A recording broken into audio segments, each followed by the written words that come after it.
Hello and welcome back to Shakesyear. We are working on Sejanus, his fall, and we get to hear from Eudemus again today in Act 2, Scene 1. Now, this scene takes place sometime after Act 1, Scene 2, and we started out with Sejanus and Livia and Eudemus plotting to make a poison to give to Drusus, Livia's now ex-husband, Drusus still being the son of Tiberius, the emperor, because they don't like him anymore. And while they were chatting about all of that, a messenger showed up, and Sejanus has gone to see what that messenger wants. Eudemus had let him know that the messenger was there saying that he has been summoned by the emperor. So Sejanus has gone to talk to the emperor, or talk to the messenger, and Livia and Eudemus are having a little spa time, sort of ish. He's like putting stuff on her faces. He is her physician, by which I mean he like makes stuff for her, lotions, rouges, whatever. And in his monologue yesterday, he was like, okay, you know, like you have such a great husband now in Sejanus, but in order to keep him, you need to use that like toothpaste that I made for you, and you should be using that moisturizer on your face because that's how you keep him interested, is if you stay pretty. And she's like, haven't I already proved my loyalty to him and my devotion to him by leaving Drusus?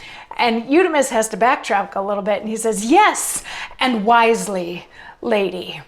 The ages that succeed and stand far off, to gaze at your high prudence, shall admire and reckon it an act without your sex. It hath that rare appearance. Some will think your fortune could not yield a deeper sound than mixed with Drusus.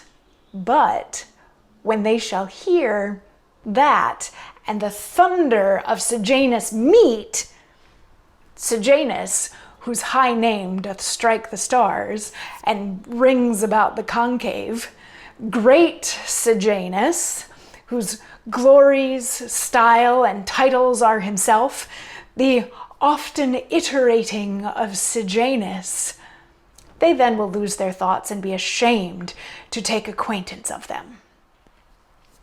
So he has to backtrack just a little bit here, and he's like, no, yes, you leaving Drusus for Sejanus was an amazing, strong, powerful thing. Like, that's not typical for a woman to do that, and years from now, people are going to look back on this thing that you did and say how great it is.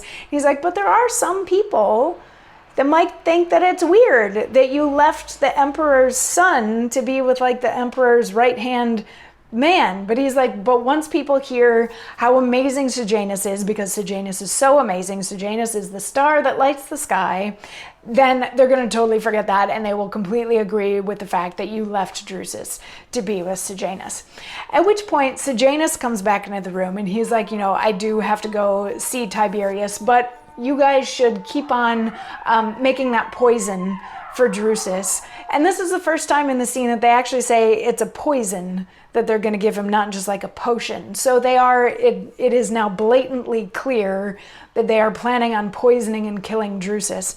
So he's like, you should continue with that plot while I'm away. And, you know, you can send the eunuch to me who's going to be the one to deliver it. And Livia's like, oh, yes, thank you. We will keep going. But also, watch out for Tiberius, because he doesn't like you. So be very careful with any offers of friendship that might come from him, because he doesn't actually like you. And also, because he doesn't like you, we need to get rid of Drusus sooner as opposed to later. Because remember, Drusus is only like the first person that Sejanus has to kill. Or he's one of 5 that Sejanus is going to have to kill if he wants to become emperor. And it looks like he's going at it from a little bit of a downward up motion. Instead of killing the emperor and then Drusus and then Germanicus' kids, he's going to start with Drusus and then probably the kids and then probably Tiberius last. Would be, I think, the way that they plot out how all of this murder is going to happen. So anyway, Sejanus and Livia say, oh, I love you, and he leaves, and Eudemus turns to Livia and he's like, okay, but when are you going to like sit down and have your spa day? And she's like, when I can. We really need to get cooking on making this poison to give Drusus. And Eudemus is going to have a monologue response to that, which we will hear tomorrow. So I'll see you then. Mwah.